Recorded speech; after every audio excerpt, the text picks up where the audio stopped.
Donc on va poursuivre notre étude sur Rachel Imenu à l'occasion de sa Iloula qui aura lieu donc ce Shabbat.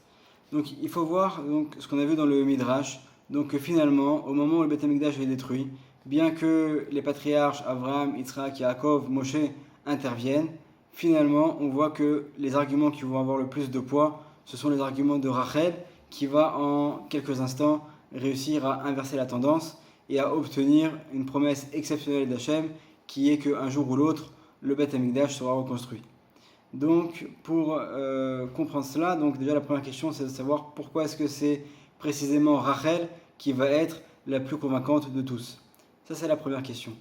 L'autre question que pose également le Ben Ishraï dans son livre Od Yosef Rai, sur la paracha Vayetse, c'est de savoir, Yaakov a été trompé par Lavan.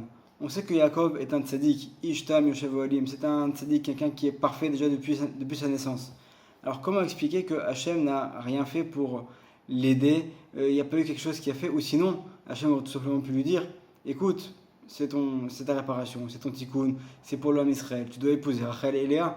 Alors pourquoi est-ce que les choses ont été faites de cette manière-là, qu'il a fallu qu'il y ait tout un changement, et que finalement c'est Lavan qui va réussir son mauvais coup d'arriver à changer et à interférer entre Rachel et Léa, et pourquoi est-ce que les choses ne sont pas passées différemment, soit par une intervention divine quelconque pour empêcher que ça se fasse, soit sinon si ça devait se faire, alors pourquoi est-ce que Hachem tout simplement n'a pas dit clairement les choses et qu'à ce moment-là Yaakov aurait épousé l'une après l'autre.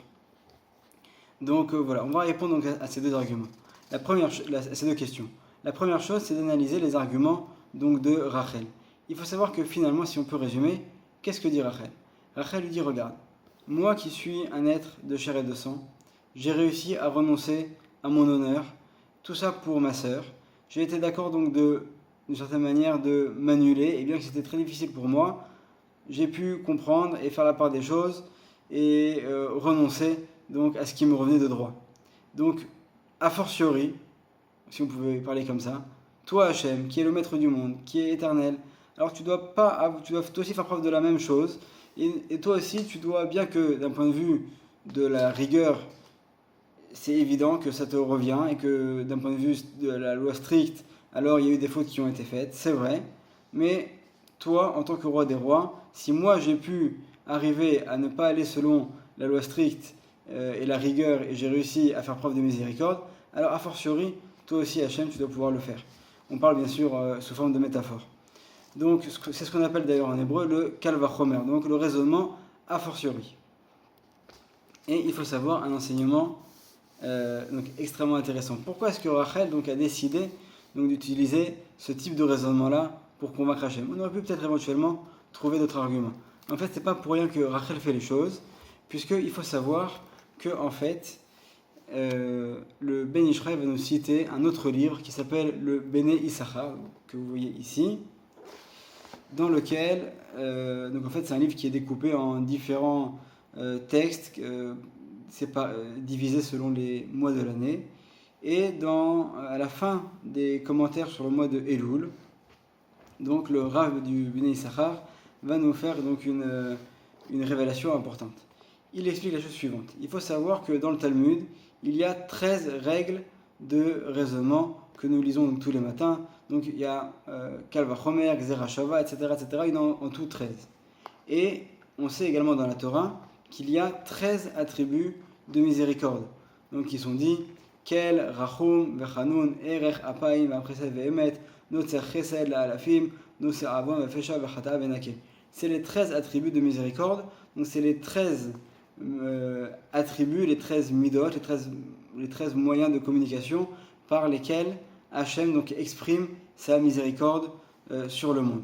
Et là, le Bnei Issachar nous donne un enseignement très, très intéressant, et il nous dit, il faut savoir qu'en fait, il y a une connexion entre les 13 modes de raisonnement et les 13 attributs de miséricorde. En fait, chacun correspond à l'autre, c'est-à-dire que le premier attribut de miséricorde correspond au premier mode de raisonnement, le deuxième au deuxième, au troisième, et ainsi de suite.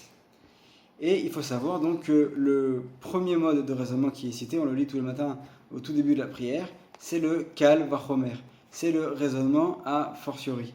Donc tel que l'a fait Rachel dans son argumentation avec Hachem.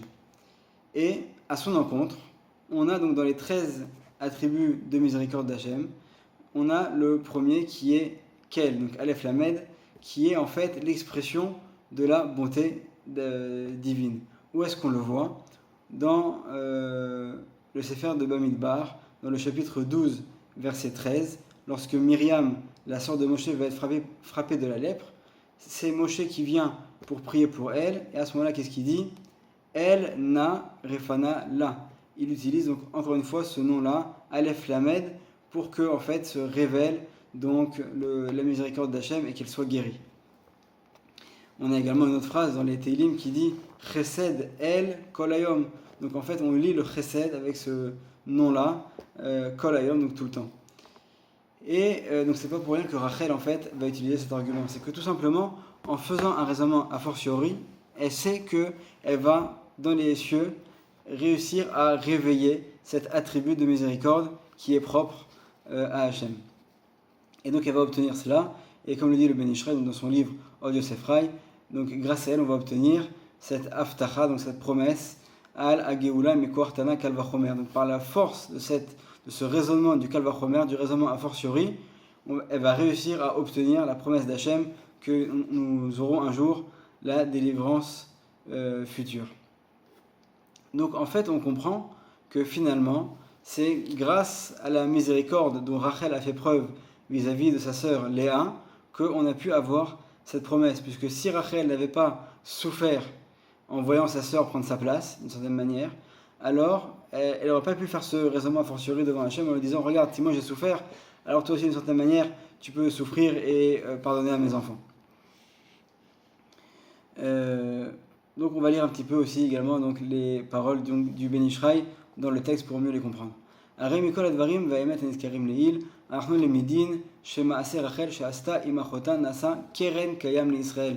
Donc par cette action qu'a fait Rachel envers sa sœur, cette action de bonté, elle a fait en fait un keren kayam l'Israël, c'est-à-dire un capital qui reste comme ça de côté, une sorte de réserve au cas où, un joker qu'on pourra utiliser un jour en faveur d'Israël. Asher rak ba'avur adavar azeh iyu Israël nigalim ve'yashuvu le'artzam ve'nachalatam. Donc c'est par ce srout-là seulement, ce qui est écrit ici Ben Ish Chai, rak ba'avur adavar azeh, qu'on aura la chance, on a déjà la chance aujourd'hui d'être revenu en Israël, et on aura également la chance d'être délivré totalement avec la reconstruction du Beth Amikdash. Donc, qu'est-ce que nous dit le Ben Ish Chai pour répondre à la question qu'on s'était posée au début? La première question est de savoir comment est-ce que se fait-il que les choses ont été faites de cette manière-là. Donc, Ve'ata abetna ure chasde Hashem. En fait, Hashem a fait preuve de miséricorde lorsque, en fait, il a fait que les choses se passent de cette manière-là. Pourquoi? C'est en fait Hachem, par tout ce processus-là, qui a permis qu'on ait un jour ce capital qui nous sert pour nous délivrer. C'est par cette promesse que dépend la délivrance finale d'Israël. Donc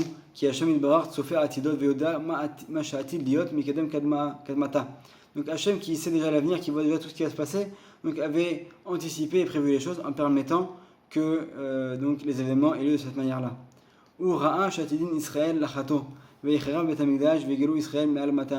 Hachem donc avait vu donc dans l'avenir que Israël allait fauter et que le Beth Amikdash allait être détruit, qu'il y aurait l'exil et que donc et